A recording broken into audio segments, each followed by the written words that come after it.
खंडहर में तब्दील हो चुके गाजा में इजरायली सेना की बमबारी और रॉकेट हमले अभी तक थमे नहीं है।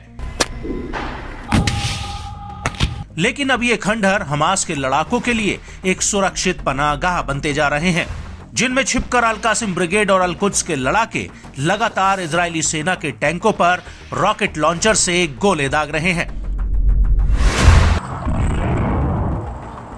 और इसी कड़ी में हमास ने एक और नया वीडियो जारी किया है, जिसमें तल अल हवा और शेख राडवान के आसपास के इलाकों में अल कासिम ब्रिगेड के लड़ाके आईडीएफ से लड़ते हुए दिख रहे हैं। इस वीडियो में साफ दिख रहा है कि कैसे अल कासिम ब्रिगेड का लड़ाका एक खंडहर पड़ी इमारत में छिपकर दूर खड़े आईडीएफ के टैंक पर रॉकेट से हमला कर देता है। इसी वीडियो में आगे दिखाई दिया कि दूर सड़क पर खड़े एक इजरायली सैनिक पर अल कासिम ब्रिगेड का लड़ाका ताबड़तोड़ फायरिंग कर देता है। वीडियो के अंत में 3 इजरायली सैनिक मिट्टी के ढेर के पास खड़े होते हैं।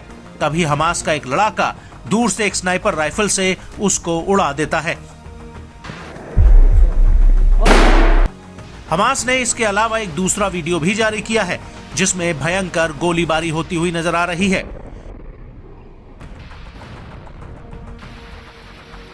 वीडियो में दिख रहा है कि कैसे हमास के लड़ाके पेड़ों के पीछे छिपकर इजरायली टैंकों पर आरपीजी से रॉकेट दाग रहे हैं।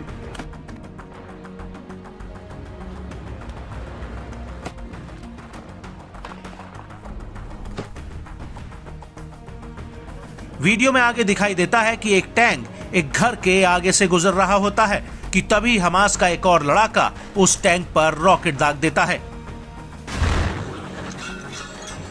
इसी वीडियो में कुछ टीन की झोपड़ियां दिखाई दे रही हैं, जिन्हें इजरायली बुलडोजर रौंदता हुआ चला आ रहा होता है।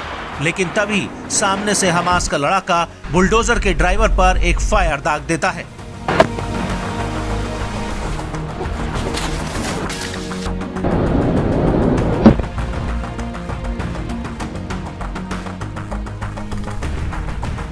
इसके अलावा वीडियो के अंत में हमास के कुछ लड़ाके एक सुरंग में बारूद बिछाते हुए दिख रहे हैं, लेकिन बाद में इस बारूद का क्या हुआ ये पता नहीं चल सका।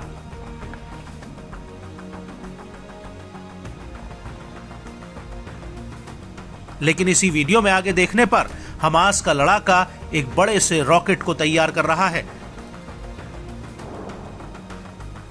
जिसे बाद में लॉन्चर में फिट कर दिया जाता है। संभवतः इस रॉकेट को इजरायली सेना पर दागने के लिए लॉन्चर में फिट किया गया है।